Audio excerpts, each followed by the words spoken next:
Four Nights in the Apocalypse chapter 150 is out, and this was another really insane chapter. Like, this was probably the most high stakes and high intensity chapter of this entire arc.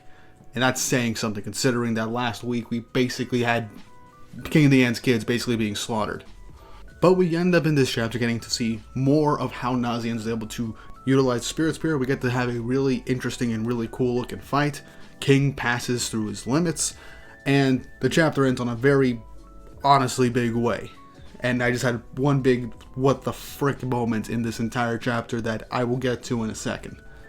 Before we get into things, don't forget to like and subscribe and hit the notification bell for updates on future videos. Really helps and ensures you guys enjoy the content I make on the channel and shows you want to see more. Honestly, this arc is probably going to end within the next chapter or two based on how things are going. And I cannot wait to not only have a good conclusion for this arc, but to move on to the next one. As we spent a good amount of time with these other characters, it's about time we move on to the rest of the main cast. So that's it and done, let's get on with the chapter.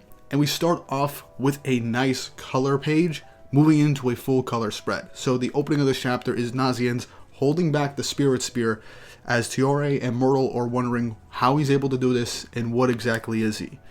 And the 2-page color spread for the chapter of 150, Hope of a New Generation, is literally just the entirety of King of the Ants' family, all their kids, just having a whole fun time in the forest. Really nice and wholesome color page, probably one of my new favorites. And it's another layer of just wholesome, knowing that Nasiens finally essentially found his actual true family. So he's got this big family all of a sudden, and I'm pretty sure he most likely figured all this out on his own within these couple of chapters, so it's sweet is what I'm saying. But moving on to the chapter, Worldane is wondering what that kid is, for a mere boy to stop the Spirit Spear.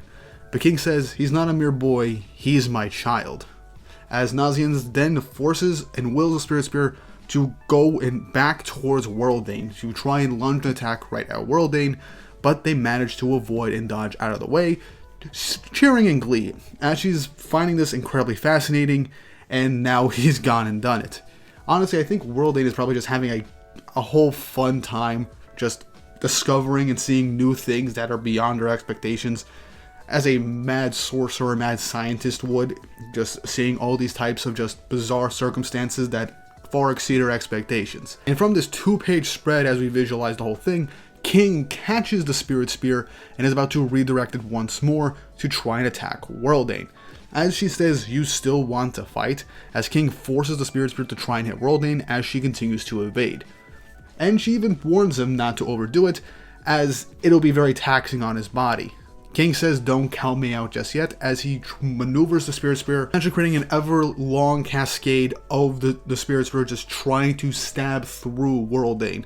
And I just like this image of it just going, twirling and slicing around as Worldane is just dodging every single blow. But as she can't evade it, she casts a perfect cube, stating that this is probably enough to block the Spirit Spear in King's current state, as so far it seems like she can. And as King is trying to continue to push it, the kids are trying to tell him to stop. He's gonna die. And Worldane ends up saying, this is a sorry state. Doesn't a hero know when to step away? But King ends up pleading with the sacred tree to give him the power to protect his children, as then he unleashes an attack called Tempest Tyrant, as he just continues to hit the perfect cube with a barrage of blows from the Spirit Spear. As Worldane is stating that you're expending way too much magic and that could be lethal for you. As we then see the perfect cube begin to crack. As in the next page, we see Chastieful slicing right through the perfect cube, hitting Worldane in the side, as the Spirit Spear crashes into the ground. As Worldane seemingly has been laid down flat on the ground, defeated by King. As King, noticeably exhausted, is flying still in the air after seemingly defeating Worldane, everybody, all of his kids, begin to celebrate, with Nasiens having a whole sigh of relief, and Diane running towards everybody, wondering how he managed to stop the spear in the first place. Nasiens begins to explain, saying that he's not sure himself, but he heard this weird voice that he never heard before. As it echoed in his mind, the Spirit Spear then froze in place. As Tiore just says, that was most likely the sacred tree that he heard. So this confirms that the tree essentially helped Nasiens out, giving him the authority to wield the Spirit Spear and extra power. And based off of the previous page, it does seem that the Spirit Spear can be empowered, and King can be empowered by the Sacred Fairy Tree in order to gain extra power. considering the fairy kings were created by the tree, same with the fairy race and all that. So it makes sense that the tree would probably lend power to those that wanted to and would need its power in certain instances, especially in the fairy realm where they're literally in the literal area of the fairy tree. I also found it funny that out of the 3 main deities that were created by chaos at the beginning, only the sacred fairy tree is the one that actually helps out the beings that it created, unlike the demon king and the supreme deity, who are assholes and just wanted to make their children kill each other on an endless war. Goes to show who's the better creator god out of this entire series, I guess. But back to the chapter, Diane picks up Nasiens and says, "Thank you." As Nasiens says it was nothing special, but Diane, smiling, says, "I wasn't able to do a single thing for you, but you still protected our family anyway." As I think in this moment, with this panel Nasiens, things probably started to click for him, noticing that this is actually his family, that and the fact that he wielded King's Spirit Spear and heard the voice of the fairy tree. Nasiens isn't stupid, he probably has an inkling of what's going on. Also, just like this image of the end with, like, if you look in, there are tears in her eyes, as she does feel proud of her child for saving their family, as she wasn't able to do anything in this instance. Hopefully the end does something in this arc. She literally did not fight, and I really want to see her just destroy somebody with Mother Earth catastrophe or something like that. It would be fitting if this arc ended with the end doing something and not just King, but it's King, it's fine, whatever. But back to King and the kids, he wobbles over to them asking them if they're okay. And they end up asking what about him, and that Sixtus can't stop bleeding.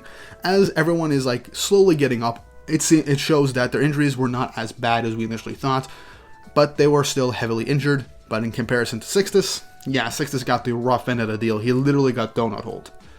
King apologizes to Sixtus, saying that this wouldn't have happened if it wasn't for his mistake, but Sixtus says, "I don't mind, it's on me for just misjudging my opponent in that instance."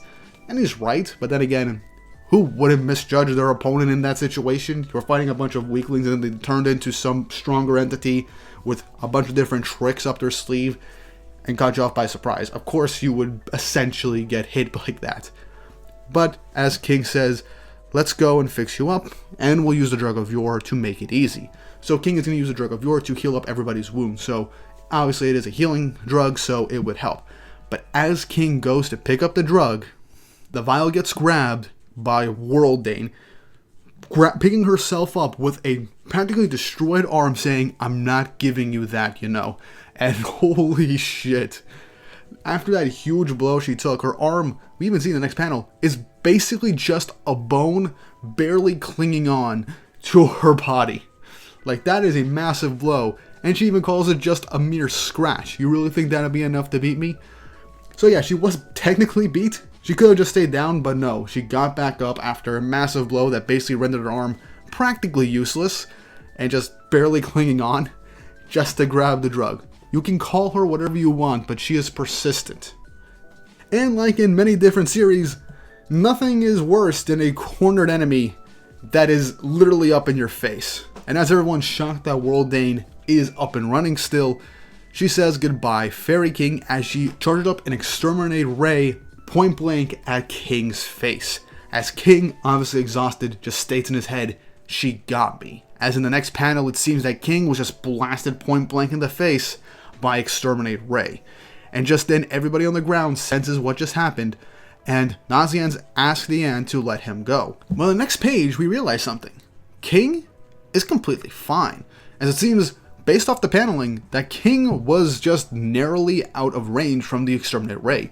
Her arm was more towards the right. Worlddane is confused by this, wondering how it was possible for her to miss an attack at point blank range, as he says that this is an utter humiliation, and she tries to launch 2 more exterminate rays.